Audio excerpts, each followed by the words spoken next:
Pastor Troy. How are you? I'm good, brother. They got me zooming today.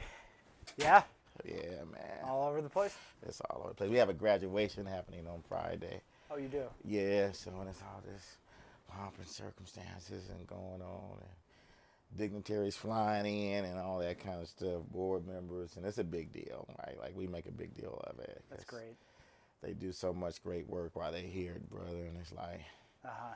What type of graduation is this? from our programs, from our Okay. Christian discipleship program. Okay. But while they're here, they go through employment training classes, biblical studies.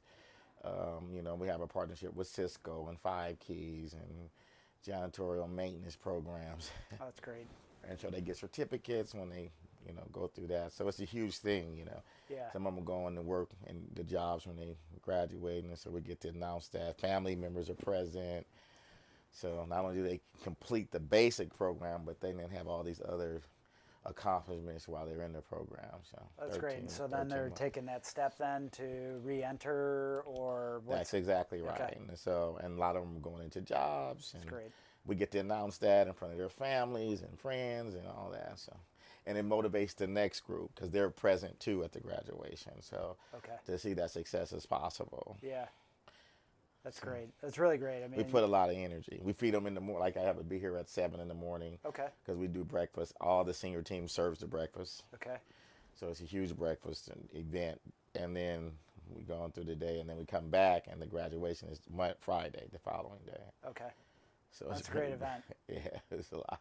A lot of people to coordinate. A lot though? of paperwork, a lot of people, a lot of work. But How many people do you have graduating on Friday? so we have about 17 graduates. Okay. That's great. It's really good. I'm so excited for Yeah. them. And usually we have more, but the pandemic, so numbers are a little down. But yeah, Yeah. it's pretty exciting. That's great. So we getting there. Yeah. How's your world? Busy, I'm sure. We're busy. Yeah, no doubt. We are, right now we're working on a variety of projects, but, one of the things that I'm excited about talking about today is, a lot of the work that we're doing, actually, there's a social purpose aspect to it. Many of the projects that we have in our pipeline are geared towards the various populations and how we go about getting those populations, either through programs to help them get clean or help provide housing, whether it's permanent supportive, whether it's interim housing. We're working with a variety of different groups that are really, tasked with the idea of trying to solve the homeless problem here in Los Angeles. And I don't know if we'll ever solve it, but we're trying to do our part to help provide solutions for those vulnerable populations that really just need that extra support to really take that next step and really do great things with their life. No, absolutely. I mean, we need housing solutions, especially innovative solutions like you guys are doing. I mean, the Hilda Solis project Yeah. is amazing. Yep. I'm really excited about the work that you did with her and then other projects that you have in the pipeline. But I think really taking something that was intended to be a part of a Jail. carceral system, Yeah. right? And, I don't know if you know, my work for years has been invested in doing criminal justice reform. Okay. And Yeah, so- I was aware of that. So I've read a lot about your bio and like Okay. what you've done in LA Mission and everything like that. And yes, I was aware of that. I'm very impressed by it. I think that's a cause that now is starting to get a lot more traction than it Yes. had been, and I'm glad to see that. Yeah, it's a lot of years of investment with nobody paying attention to it, but understanding the feeder into our systems, right? Like it's a contributor to the homeless system itself, right? Right. And so we need to start breaking down those systems. And so really excited that you guys are a part of this whole process, right? Like really saying, okay, look, we can do something else with what was intended to be there, a jail, right? And take that and make it something of meaning and purpose that is totally different. And what it does is it really creates an environment where people can start thinking about things differently. Yeah. Populations, people, spaces, right? That we already have, right? Like I think some of the things that I would like to do in terms of working with you is looking for, other spaces throughout the city and potentially recapturing those spaces for better utilization, right? So it's really been exciting. So I'm excited about that. That's great. No, we feel very pulled by the social purpose of the need to give back to our communities, and that's part of what CRATE is all about. Is not only trying to be involved in these projects that are serving the common good, but also as a company, we're trying to create jobs for people and create not just jobs that they're going to be at for a short period of time, but we want them to turn these into careers with us, and by doing so, we're paying really good wages, and we're trying to bring more jobs to our community. We're in Carson, California. We're local. We see the problems that you see, and our community at CRATE still experiences those problems as well. And we're just trying to do our part, and obviously we're a business, but you got to feel good about what you're doing, and you got to be able to give back to your community. Otherwise, what do you have? What do you stand for as a business if you don't do that? Exactly. Being a part of the solution, right? That's really important and stuff. You ready, Eli? I'm here. Yeah, we're here, man. We recording. We just jumped right in. We just jumped right Yeah, in. we are live. Oh, wow. Okay. To the whole city. Oh, so, thank you, Rich, for being here. We just went live. We were just chatting it up, but I like that feeling. For me, I think the work that you're doing, the fact that you're local, right? Mm-hmm. The fact that you care and give back. Now, keeping on that theme, I want to know, like, how many people are you hiring from the population? What percentage do you say that you're able to create jobs for people that are part of the lived experience population? Yeah, so I would say right now it's not a hugely significant number. It's probably 10 to 20% of our workforce. Maybe a little bit higher than that, but that's something that we consider when we go through and we're looking to add positions. One of the big things that we want to be is not only obviously we want to do projects, but we want to teach skills and give people the opportunity to learn new things or to continue on with the skill that they're already learning. And so obviously bringing people from the various populations and providing them the opportunity is one thing, but then also, taking people that have the desire to improve themselves and maybe want to, shift from, doing a desk job or something that is more menial to something where, they are building things and using their hands and being able to learn a really valuable skill that whether they're with us or not, they can take that skill and they can put it to use to provide for themselves, to provide for their family, and to provide for their community. So that's also a very important aspect of what we're doing. And when we look at where this business is going, there's so much opportunity in Los Angeles in general, but in California and the Bay Area and these other areas where not only is there a need for solutions for the various populations, but also just a need in general for affordable housing. Yes. And to me, that is a major problem. Along with you have the affordable housing is kind of one. I've always looked at it as a variety of tranches, I guess, verticals. Right? There's affordable housing that really is market rate in disguise.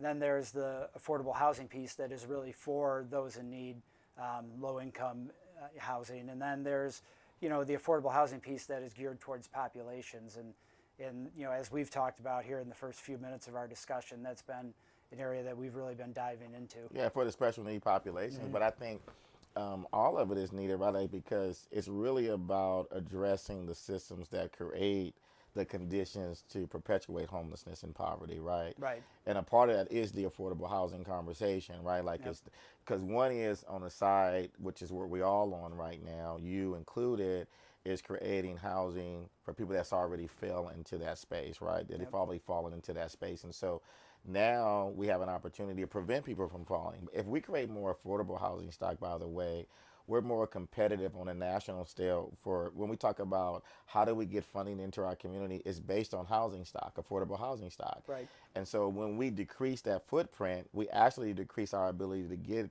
funding from HUD, right? Through our NOFA process. So LAHSA, who is our Los Angeles Homeless Service Authority, they compete on a national level with other communities for funding to come into community to deal with affordable housing projects and for disenfranchised populations. And so one of the things we've done a disservice to ourselves was gentrifying our communities, right? Yes. Like, and lessening our affordable housing footprint.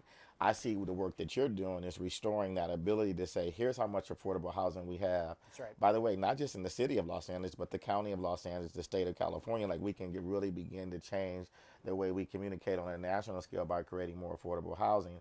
And by the way, I think that impacts the homeless community, right? In a way that's preventive, right? Because if people can stay in their housing, then they don't end up on the streets, or they end up in a place like the Los Angeles Mission, and that's ultimately should be everybody's goal. Yep. One of the things I like about Crate is the fact that you use shipping containers, right? Like, I'm intrigued about the shipping container thing, by the way. You're going to be building my housing project, right? Did I tell you that already? No, you didn't. I'm going to let you know that right now. We're planning to do a women's and children's facility in the next year or year and a half, start that process. And so I do want to have a conversation with you because I want it to be based on shipping containers, because I like the eco-friendly component of that, the fact that we're using a product that is sustainable for the community. You can use that product, and we know we have a lot of shipping containers that need to be utilized. So we have a pipeline of resource.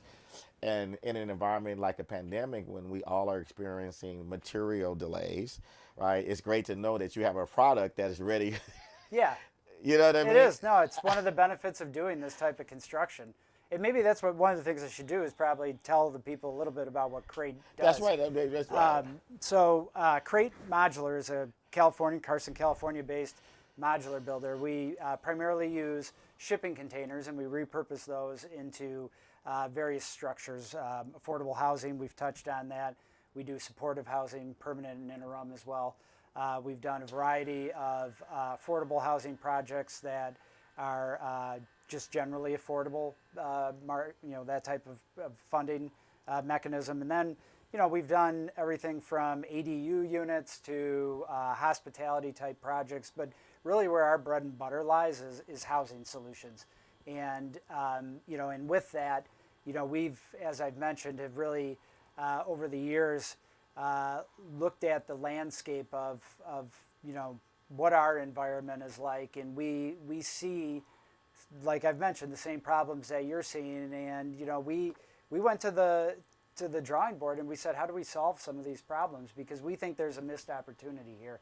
I think a lot of people think there's been a missed opportunity there. Mm-hmm. And so we started designing products that we thought would be essentially off the shelf solutions for these types of environments, whether it's the reentry population, whether it's veterans housing, whether it's for women and children. We have a lot of people on our team who have really dedicated their lives to affordable housing and trying to solve the homelessness problem here in Los Angeles.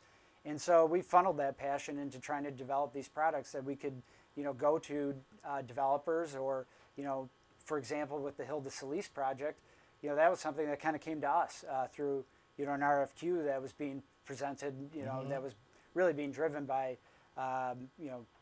Councilwoman Solis. That's right. And so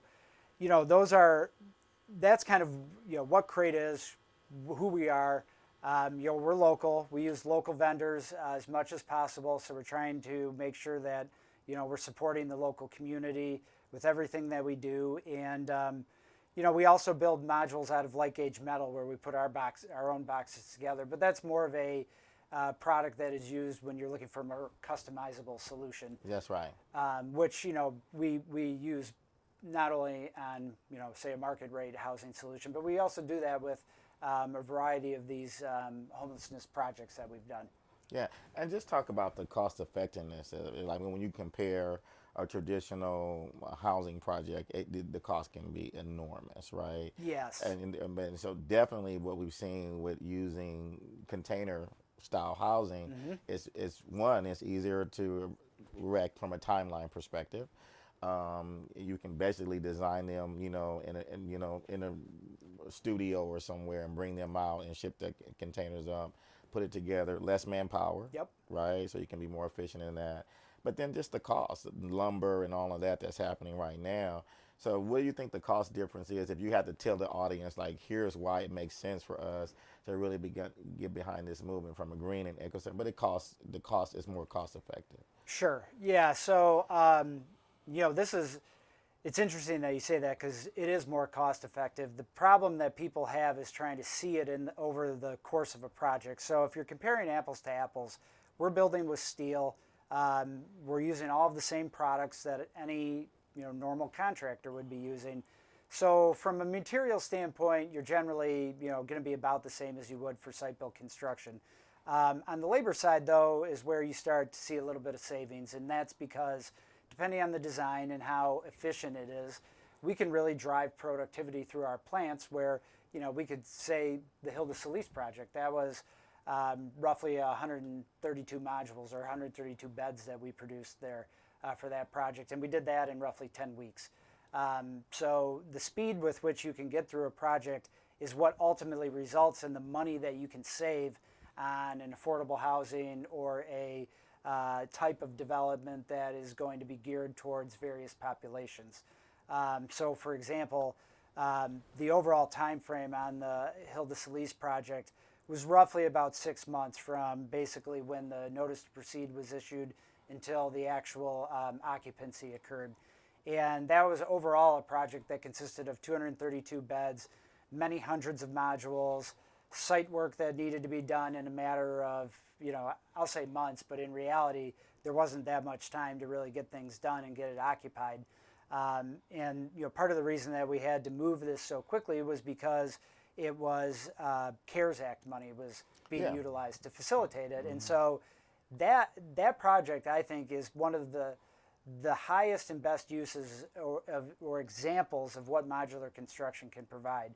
Because there you did recognize cost savings, and not only that, you recognized a substantial time savings that ultimately translates to money. The more time that you're on a site means general conditions are piling up. It means that financing on any construction lending products that are being utilized is going to start racking up. And it means there's more potential for delays, which you can't control. More potential for the weather. Not that we have to deal with that as much in Los Angeles, but I'm from Detroit, where we had the weather change by Weather the minute. delays and so forth. Yeah, but there are times a year here where it rains and there's going to be delays, and so what you're doing is basically you're able to control your cost better, overall cost, because with modular, change orders aren't really a thing. We don't want you to change products before we go into production, because then that has to put a pause on production. Oh, absolutely. We need that material here in order to start it. So really what modular gives you is that cost certainty that your GMP is X dollars, and at least on the modular portion of that contract, which could be anywhere from 40 to 80%, you have 100% cost certainty. Yeah, but do the shipping containers themselves cost you? They do. We have to buy them from a broker. So yeah, we do pay something for the shipping containers. But the beauty of the shipping containers is that they're a ready-made structure.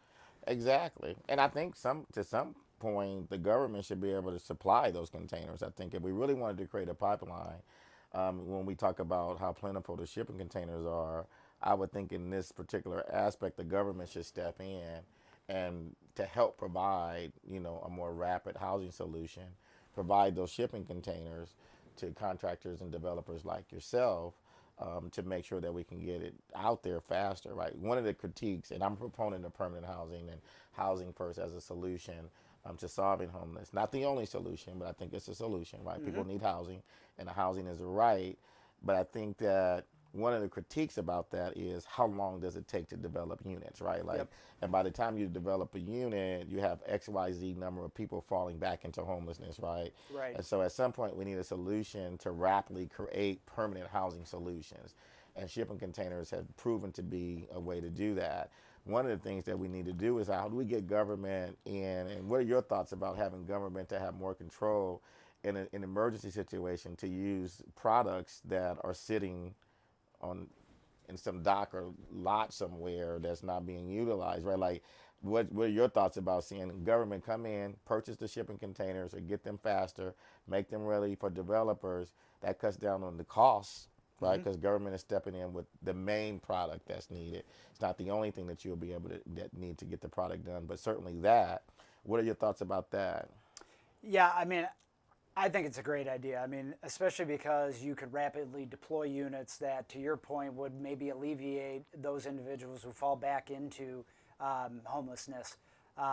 Because that's, to your point, really the problem is that we can't keep up and provide those solutions, enough and quickly enough to, essentially quell that trickle, that fall back into homelessness, especially during the pandemic. I mean, I've seen it being just in general harder to keep track of everybody and understand how it's been affecting them. And so, with that type of solution, if the government or state agencies, could go out and procure essentially a stockpile that then you could rapidly deploy when sites are identified. I think that's an easy way to address this. And frankly, and this is one of the things that I don't think has been explored enough in terms of trying to solve the homelessness problem, is utilizing modular on a scalable basis. So what I mean by that is, let's create a standard design, whether it's by state, whether it's by, Los Angeles has one, San Francisco or the Bay Area comes up with one, whatever we need to do, but where you could have this standard design that essentially, if they need to pick and pull units to put them on a site that recently we council person decides that this is, for example, a jail site. It doesn't need to be a jail site. It would be better used, the highest and best use as a interim housing project, right? So if you could rapidly basically pull things from the store or stock, in much ways it wouldn't be different than the way that the government responds to when FEMA's invoked. Right, and we need a FEMA response, right? Yeah. Like we need a FEMA's response to really deal with homeless issues. And I think that the owners of the shipping containers would respond well to incentive programs, right? Yep. Tax credits. Yep. And so the government can pass that on to them to make those shipping containers more readily available. It saves costs on the developer side. We can use eminent domain to claim properties in communities of blight, restore those communities to a wholeness, build infrastructure around there, create a model, Yep. of several different housing patterns. We do it all the time when we develop communities, right? Right. Like we have basic blueprints for housing development projects, right? And every time you drive in, every other house looks the same, right? Yeah. And so we can do that with modular, right? Especially using this crate. I think that we can do that, showing already that we were able to put this level of housing, 200 and something beds online for 6 months.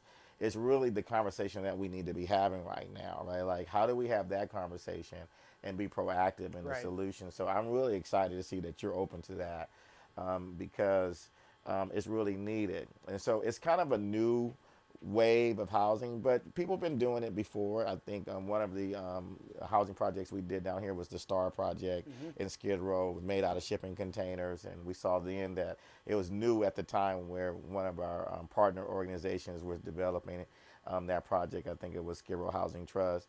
But one of the things that we were able to see is that we can do something differently in communities. I'm on a mission right now is for people to see Skid Row differently, right? And that we have a lot of opportunity here is to build more housing. I would like to see crate housing built, modular housing that we can build up into this space and really begin to get people off the street in a very proactive way. So what are the things that you think that you need from organizations like the LA Mission? I have some thoughts, but I'd like to hear from you that can help you with some of that work in terms of getting maybe feeding people into the pipeline, creating employment training programs unique for working in this industry, or some other level of partnership around advocacy. What do you think that the industry actually needs right now to move that kind of initiative forward? So all of those things I think we need, and all of those things are things that Crate would be interested in figuring out a way to sponsor, participate in, and help give back to the community. So some of the things that I think we need is, I know the city has identified various parcels that, somewhat been identified for solutions for, permanent interim housing, things like that. But what we really need to do is ease entitlements so that these parcels, to the extent that they're going to be utilized for this purpose, we can get those permitted faster, because that's really where the hang-up is now. I mean, in terms of a design, I think the way that this probably works best is to come up with some sort of flexible design that essentially you can either add units lengthwise, or width-wise, or you go taller. And by doing that, it allows you to accommodate probably most any site here in the city. And what that does is create a pre-designed solution that, after you build it once, especially if you're building it in the same region, likely not going to have to spend much, if any, time redesigning that for a period of 2 to 3 years. So what that means is it becomes a pre-approved design by the state of California, which is the ultimate permitting authority on modular projects for the modular portion of the building. And so once you get that developed, it moves right through the pipeline. Moves right through the pipeline. And so then once one site is done, we can take that to the next site and the third site and the fourth site. And the thing is you don't have to build them so that they look all the same. You want them to look the same from an interior standpoint, like That's the right. way the walls and bathrooms How are. they feel and stuff. Yeah. But they can fit into the ecosystem around it Right. easily. What you put on the outside of it and how it looks, we can do anything with that. You know, the shipping container look, believe it or not, it is actually a pretty hot look right now, and there's a certain draw to it. It has a cool factor to it, but that doesn't mean that's the only exterior look you can get. You know, and I think maybe some of the concern historically with officials has been, and even developers that do this work, is, well, I don't want to build the same thing over and over again because I don't want everything to look the same, or the architects have some interest in trying to put their own stamp on it. And so really what we need to do is come up with solutions where we view this as products, and those products are designed to solve a problem, and we take those products and we deploy them as quickly as possible across the sites and the opportunities that exist out there. All the great companies do it. I mean, when you were talking about it, I just started thinking about McDonald's. Not that I want to get a burger, but in terms of replicating something, you just put it out and just say, here's what our format is, right? Right. The food industry is our pathway of success, right? Like, we can look to the food industry in terms of chains and understand that we can create a unique type of pipeline for housing. Yeah. That we just say, here it is. We have 3 or 4 patterns. Yep. We put in various communities. They can, on the outside, aesthetically look to connect to that community, but here's the layouts, right? Yep. We do it already when you do track housing. You do. So the whole structure is there. I think one of the things that I want to make sure that we're also doing, in addition to creating housing, is creating community infrastructure around that housing. Yes, 100%. I think that's just as critical, if not equally as critical, well, more critical than the housing, is having those supportive services. Exactly. Because I think that one of the things that we've done, and we can see historically when we create housing, we called them projects back when I was growing up. I don't know if they call them that now, but they became slums over time because we didn't have grocery markets. We didn't have, the ecosystem that's needed around it to develop it. So what are your thoughts about, as we're creating housing and coming up with a plan, is creating a community development model that fits within community as well, so people can self-sustain in community? So I think that's huge, because when you're putting this together, it's more than just like any type of project, especially modular one. It's more than just how the units, the actual living units themselves, are laid out. It's all the supportive spaces that go along with it. And that's kind of, I guess, to my point about trying to standardize how that whole thing looks, because if you standardize the housing element and then you standardize the supportive spaces in terms of the sizes and the layouts and all of that, then really what you have is your McDonald's idea of having essentially this is the playbook, and you can replicate it and scale it across really anywhere, the country. I mean, I would think, because if you have that understanding of what needs to be done, and you go from community to community, whether it's Los Angeles or San Francisco or where I'm from in Detroit, the needs are all the same. Exactly. They really are. It's just a matter of how do they choose to utilize the lands that they have available for that. And so if you come up with a solution, I mean, a 4-story building is going to work pretty much anywhere. Same with a 2-story building. Especially using shipping containers. We already know they work in every kind of weather pattern. Right. Well, we ship. That's how right. we get our products across the entire globe. And see, that's one right there. You hit the nail on the head, shipping, because that's often a cost that when you're building customizable modules, and what I mean by that is widths and lengths that are outside of the standard shipping container dimensions, either an 8x20 or an 8x40, the shipping cost becomes more expensive. And so one way to try to keep your cost of your supportive spaces or your interim housing, your permanent supportive housing down is to eliminate the cost of shipping, because it's essentially a non-value added component. That's right. And so that's one of the benefits of shipping containers, is that those are designed dimensionally to go by train, boat, truck. I don't know if they put them on planes, but I'm sure you could. They can go anywhere in the world for the least cost possible. Because they're already being shipped, right? Like, Right. so, and we can X, Y, Z number of products that's being shipped to any part of the globe, and say, as these products are come offline, then here's what's happening across the globe, right? It's an international strategy that says, we're incentivizing these shipping companies to actually do work in a way that help put resources back into combating homelessness across the globe, right? That's the conversation I think internationally we need to have. Certainly here locally, that should be the conversation. Since we have one of the largest ports. I know, we're 10 minutes from it. We see the amount of containers that are coming in, and really what it does is reflect the trade imbalance that takes place, between the U.S. and other countries. There's so many containers coming in. That's right. Hardly any going out. And the reason, and that's why I'm saying we should realize that as a material that's being provided to us by the very act of us doing business globally, and then reimagine how we use that, and we save on our labor costs, we save on our other costs that we actually are spending money that can affect our GDP. Like, I just think that that's the conversation that should be happening in a very creative and strategic design. I hope our audience is resonating with what we're saying, is because we need people to help drive this level of creativity, I think, in my space, right? Like, and certainly we want to work from dealing with homelessness, but I think as we start talking about creating a more balanced economy, we, by virtue of that, we address homelessness. Right, we address poverty. We create balance within our economy.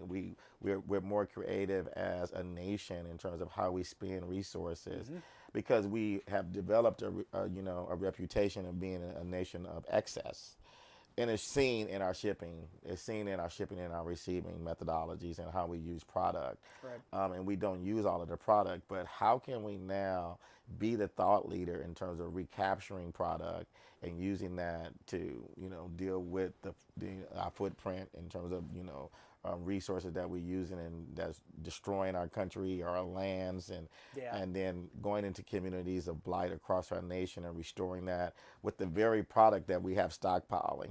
Right. No, you're right, and that's the big conundrum that we've been, as a country, been looking at and trying to solve here. It seems like, for quite a while, and honestly, I think, the answer is, as I've said, maybe stockpiles that you could rapidly deploy. But I also think that there's other things that we could be doing to try to, solve these problems maybe a little faster. And that, things like having essentially like a nationwide building code, or something, similar to like how manufactured housing is treated, where, as long as you have a certain, design approved by the state, in whatever state you want to sell it, you can build it wherever it's wherever it is. It could be in California, you could sell it to Maine, and as long as it's licensed there, you can ship it there, right? Yes. But that doesn't necessarily always work when you come to buildings like traditionally what we do, which are more commercial type buildings that are very specific and to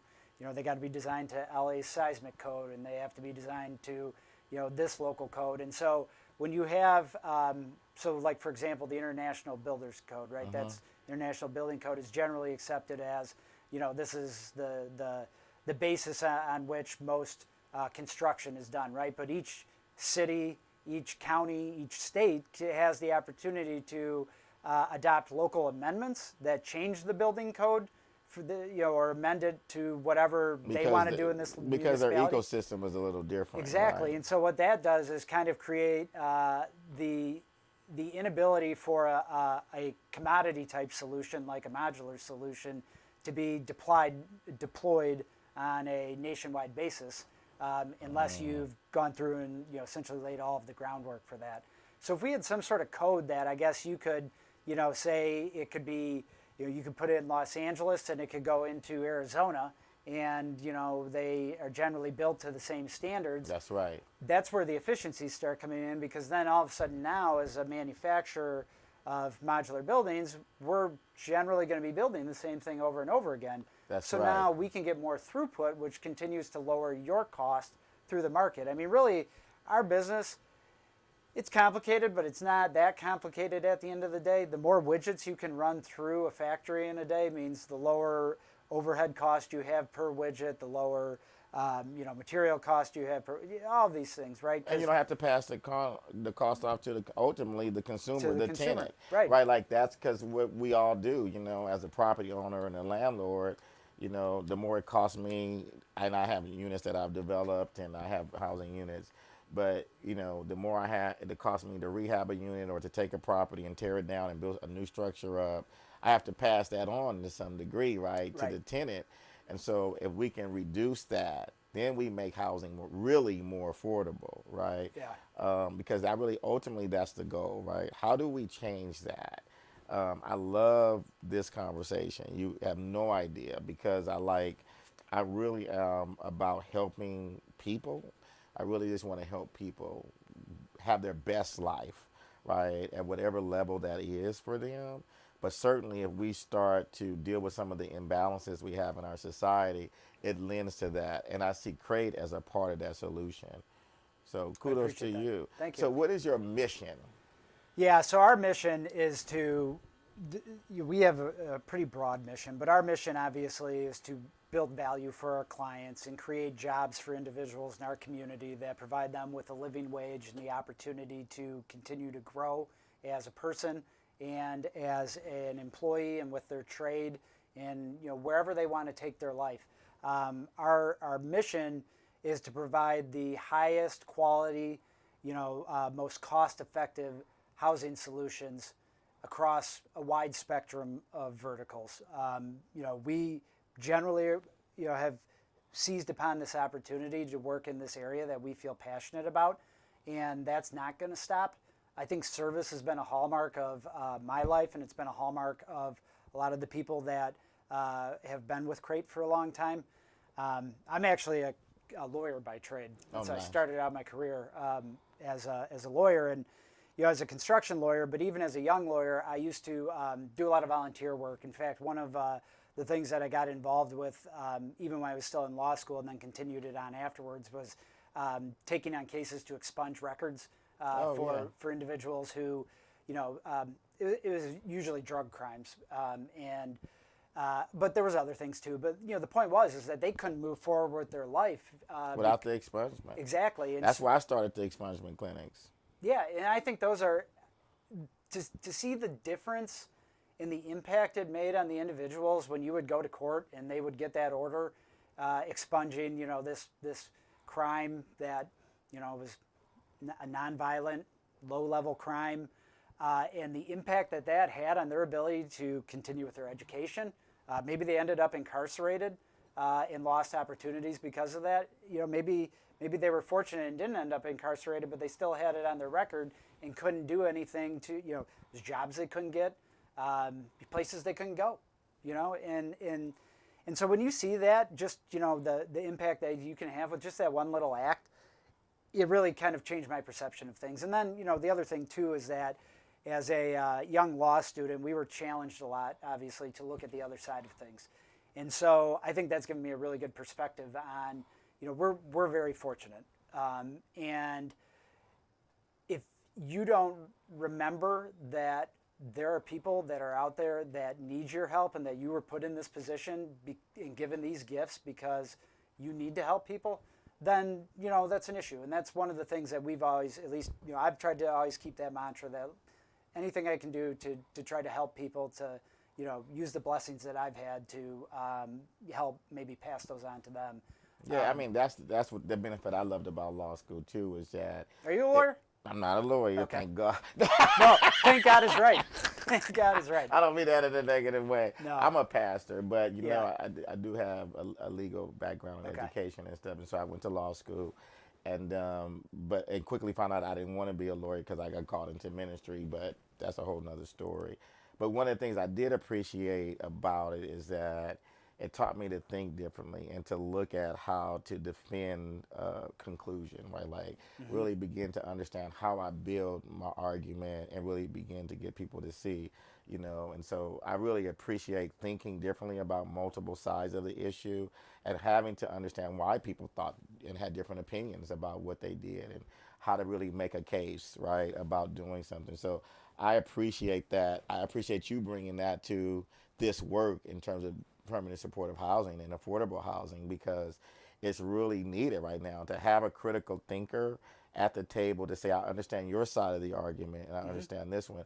Here's why I believe we should do this, and this is why, and here are some, some observable facts that we can kind of prove to and point to that make it work, right? Like, and so for me, it makes me a better, you know, I think it makes me a better advocate for people, right? Certainly it helps me in the work that I do in terms of understanding that, but I think that it also helps me to walk into the room and see everybody and understand everybody's opinion and their viewpoint, but kind of bring people to the table. It's the advocate in me that want to bring people to the table to kind of come to a common place of agreement. And I like to start with housing to say, you know what, people already walk in a room understanding that people have a right to housing. And if you can always start there, right, you can build on what the strategies are in terms of getting to that end point, right? Yep. So it's exciting to be at this time for all of our unique talents and abilities that we have to bring it all to bear in this moment for whatever lens that is, right? Because God is using all of it from my vantage point to use all of us and our creativity Sure. to solve it. We just got to push the needle, brother. Like, we got to, say the same thing. We got to be at the table. We got to let people know that there are solutions here. I love some of the creative solutions that you're espousing here, right? Like, you're putting some really solid arguments on the table about changing the way the housing codes look, internationally in particular, but certainly nationally we can look at that, right? And then if we can't do it across the board, find commonality with like places, right? Yeah, exactly. And we can start there as a solution, right? Like, so it makes it easier for your work. That cost savings that can be passed on to you, to the developer, to us who purchase the product, right? And then ultimately to the consumer, Yeah. which is what we want to do in our communities. What are your thoughts about some of the other things that are housing solutions that are being placed out there? I don't know if you're familiar. Are you familiar with any of the laws that the governor just signed into law, the 7 laws around homelessness? Have you been following some of his work I around haven't permanent followed it housing? yet. What are your thoughts about the massive amount of resources that the state is getting ready to throw at homelessness?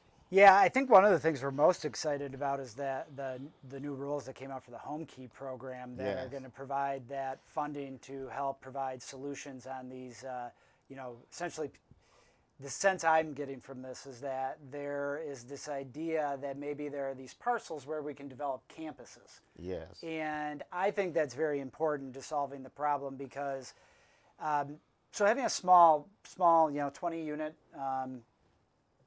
housing solution is great, but I think when you can congregate the services together, because it's more than just, whether it's addiction services or job placement.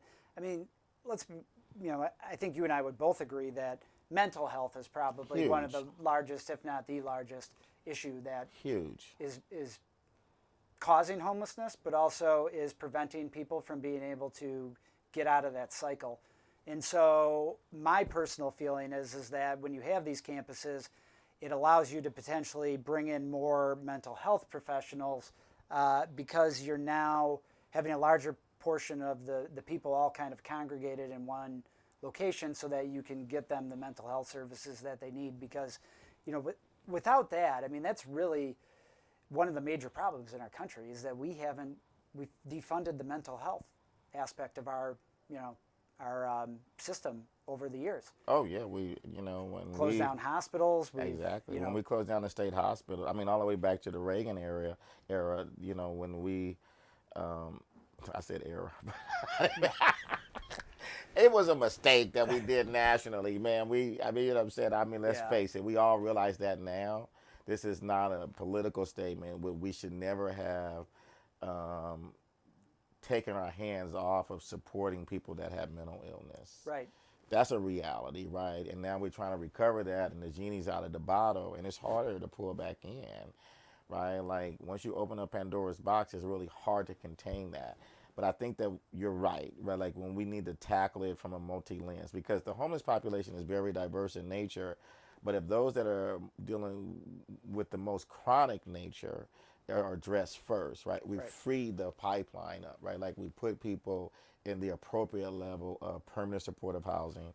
While we're doing that for permanent supportive housing standpoint, we also create the affordable housing for people that can self-maintain, right? Like there's people that are part of the homeless population that just can't afford to get a place to live, Right.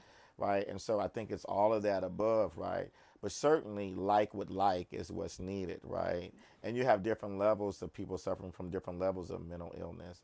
One of the things that we see here is that oftentimes people go into homelessness without really a mental issue at all. But because they start living in that condition for so long, it almost perpetuates illness, right? It creates an environment. The same is true for substance abuse, right? Right. A lot of times when people fall into a different place, it's easier to self-medicate, right? And to deal with the reality of where your life has hit. And sometimes it's a lot of work to pull them out of that. I love the idea that you just brought up about creating housing in these blocks for particular population networks, and then creating some of the smaller units across the county or the state for individuals that can say, I just need to get a job, I need an affordable place to live, I can't afford to live in California anymore. Right. You know, how can we get more affordable housing? And that to me goes a long way to solving it two bookends, kind of like solving it on two sides of the coin. And then we start dealing with the other groups. Because I think if you tackle that, you tackle the biggest portions or percentage of the population. First, Sure. mentally ill, and then also those that are timing out, like the seniors, people that, you know, suffering from also physical conditions, right? Especially when we talk about the justice involved population as they're being released. Some of them have been incarcerated for a number of years and they come out with a lot of physical challenges. So we need housing that can accommodate that. Talk to us a little bit about how you look at your housing and then accommodate housing, especially when you're dealing with laws like, you know, the ADA and making them more accessible. Yeah. Yeah, so I mean that's the big thing is making sure that everything complies with all of the relevant ADA requirements, and so you know, one of the ways that we've tried to tackle that is really take that into account in these kind of pre-existing designs that we've come up with. You know, having done enough of these projects, knowing where the pain points are going to be, knowing what they're going to be looking for, and knowing, you know, generally what the requirements are for the intended use, has allowed us to really, you know, have a really good understanding of what we need to do there. So, you know, in a lot of ways, that's the most important thing, especially if, you know, the city and the county is putting any, you know, weight behind the project. You know, that's always a large concern of theirs. So, yeah, it's definitely something that we are always cognizant of in terms of, you know, developing projects. And frankly, it's usually one of the first things that we need to look at when we're starting to, if we're starting a project from scratch. This is the layout that we need to, you know, get set so that we make sure that everything is designed around those dimensions for clearance and so on and so forth. So do you think there are any limitations? We talk about you know, housing and modular housing. Do you think in terms of stories, are there any limitations on how high you can go? Not really. I mean, we build with steel, so we're subject to the normal codes that would apply to steel structures. So, you know, generally our projects have been about that 3 to 4 story range. We have one right now we're working on in San Diego that's going to be a 7-story building. You know, generally though, you know, we're going to be somewhere between that, you know, 4 to 8 story range. I see. Maybe, you know, we've also, like I've said, we've done 2-story. I mean, really, it just depends on where we're going with this. Like, what is the budget? What are we trying to hit? You know, what is the intended use of this? And that a lot of times will dictate how tall we're going. But you know, that's a benefit of working with us because of the fact that you can get, you know, 2 to 3 extra stories. If you're working with a wood provider, you know, they're tapped out at 4 over a podium. That's right. And so, you know, in a place like LA where density can be king, That's right. the ability to have a solution to go taller is important. Yeah, that's why I raised it. You know, I know especially here in Los Angeles, at least downtown Los Angeles, people years ago started selling their air real estate. Did you know that? No, I didn't. Yeah, I think I read years ago. I read how the library, the central library here, had to build down because they showed their airspace around them. No kidding. Yeah, so I didn't know you could do that. I guess there was some kind of zoning requirement that said that you can go X or Y, Z, and so what happens is that a lot of the big corporations, they buy up the airspace from some of the other organizations, and so because I was always intrigued at why the library went down instead of up, Yeah. and it was the way they funded it. I read that they sold their airspace, and so they had to go down. That's wild. I never knew that. Isn't that wild?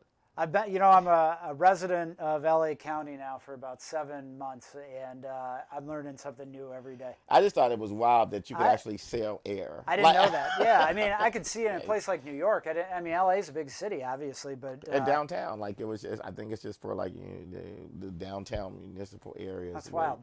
Yeah, you selling it. And New York probably is the same way, where people, you can see you build up with sky rise and stuff around you. Yeah, It's pretty wild. it is wild. You know? Yeah, it's so wild.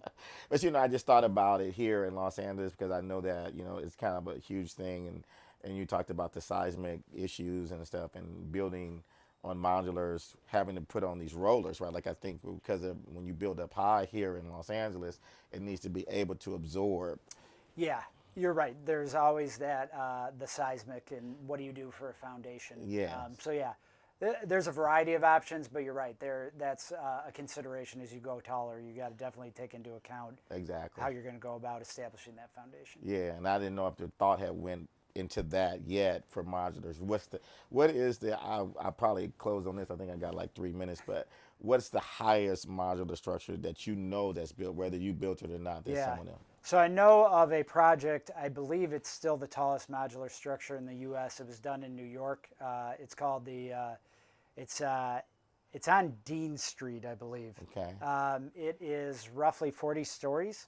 Wow. It was 35 to 40 stories. It was done, it was actually originally a partnership between Skanska and Forest City Ratner, and the modular builder. I can't remember who it was, but they ended up, doing this development. It was 35, 40 stories.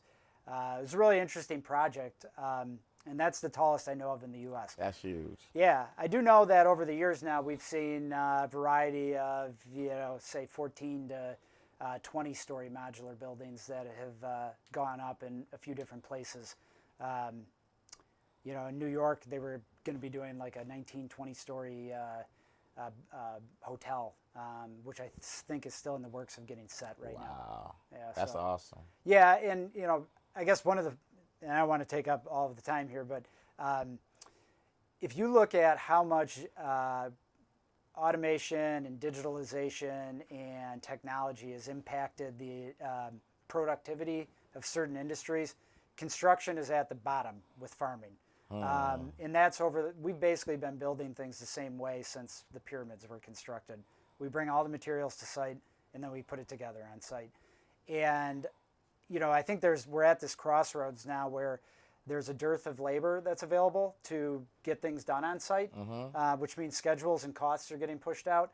And so people are very interested in trying to solve for these problems, because I think demographics have shown that we haven't done a very good. First of all, we have a lot of people aging out of the trades, and we have not, as a country, done a very good job of encouraging, high school kids when they're thinking about what they're going to do post graduation to go into the trades. In a lot of ways, we've made that seem like it's less than somebody who goes to school. Exactly. And so we'd rather have somebody go to school and go to college and rack up tons of student debt and come out with a degree that they're not going to really generate the type of income that they need to be able to, one, repay that debt, but also move them to that next phase in their life where they can buy houses and start realizing all of those things that their parents or their parents had. And so I think we're at this very unique moment. The things that you and I are talking about today are the types of solutions that 5 years from now the innovative developers and the innovative nonprofits and the innovative cities that are adopting these types of strategies, you're going to see they're going to make a real dent in solving, the homeless problem, but also, a variety of other problems, not the least of which is the affordable housing problem. So I say LA Mission and Crate, we're going to join forces, and we're going to get this done, brother. Sounds good. You and I. Thanks for having me on, Troy. Thank you so much. Appreciate it. It's been a blessing. Thank you. Thank you. All right. All right, we good? Yeah, We're good? Okay. I didn't know we were on at first. I Yeah. just vibing. I like Yeah, this. that's what I was doing too. Be real. No, We it's good. stayed in our vibe, Yeah. you know. Yeah, and thank you for coming out here from Carson. Appreciate it. Oh, I appreciate it. No, thanks for having me. I want to make. Did you? Does he have all my information? That I don't know. I think it would be great. if I you left guys my wanna cards connect, in my obviously. car. Well, that's okay. I'll send you a note. Send me a actually. note. I want to sit down and talk to you. I'm serious about doing women and children shelter outside of Skid Row. Okay. And it's a housing facility. I like several units and make it really nice and aesthetic and all that. And we're going to be doing our feasibility study at the beginning of next year. Okay. And then, I want you to be a part of it, brother, because I definitely already know I want to do modular. Okay. I'm not even We'd love to guessing be on part of it. Yeah, I think that I think we could be good partners. I really do. absolutely. I love what you guys are doing. I love it. And then I want to talk to you about what I'm trying to do around the trades. Tell me about that. We got training. We're trying to put people into, being drywallers, electricians, plumbers, doing all that training programs, taking them through certified courses. Right now, we're getting ready to start an HVAC training with our HVAC partner and helping people to do that. We've been having a conversation with Southern Gas. They want to take on some of our students as they graduate. Okay. And they're going through a whole training with our vendor that we have, our main vendor that we have that's doing HVAC. Okay. So it's going down. It's music to my ears. No, it's going down because I feel like the population itself, they want to learn, they want to do it. I sit on the board. I'm appointed by the governor. It's on the board with PIA. Okay. And right now we're creating this prison to employment pipeline. So they're actually getting into the trades while they're in prison. We're continuing here at LA Mission. Great. And then they're getting a part of the unions and creating apprenticeships. And I want to bring them to the table, some of our graduates and our students, to actually start an opportunity to start working on some of these housing, brother. Yeah, I'd love it. I think we should definitely do that. I think we should set up a call and Yes. figure out how we go about that. That's right. That would be phenomenal. I mean, we've been talking about going to community colleges, and that's good. We're giving people opportunity, but this is something that would be really, It's built really in, brother. They coming out of prison with skill set, and we taking them quickly through the. Yeah. It's just a boom. I'm partnering with Five Skis. That's our charter school. That's kind of back in the education component. Okay. And then they just come in, and then we connect them in the trades, man. Okay. And then they get. We have several people that have come to work for us, coming right out of prison, and actually a couple people. I know for one, a guy took the rap. He was part of a gang, took the rap for somebody else, and so he served 20 years, right, and for a crime he didn't commit. And he's But what we want to do is, those are the kind of people we want to do, but we want to create a social enterprise that comes No, I alongside agree with you. Yeah. So like if you and I partner, like we came together, we created a social enterprise so that you can hire them directly, but we can just have a entity Yeah. that actually is a trade entity. Yeah. That actually comes alongside projects like this. Right. So you don't have to have all of the costs. Yeah. No, that's great. And And how's the guy performing that you hired on? good. He's Yeah. doing good. He's doing good. Yeah. We Make some of the best employees, don't they? they do. Oh, he's doing great. Yeah. Because they don't want to. They done. They don't want to make no mistakes. No. You know, and plus, like you say, he just took a rap for something else. Yeah. Oh, yeah. But there's other guys though that did time for stuff that they did, and they'll freely admit that that was a different part of my life. I'm not there anymore. Exactly. And they're so grateful for the opportunity. Yeah.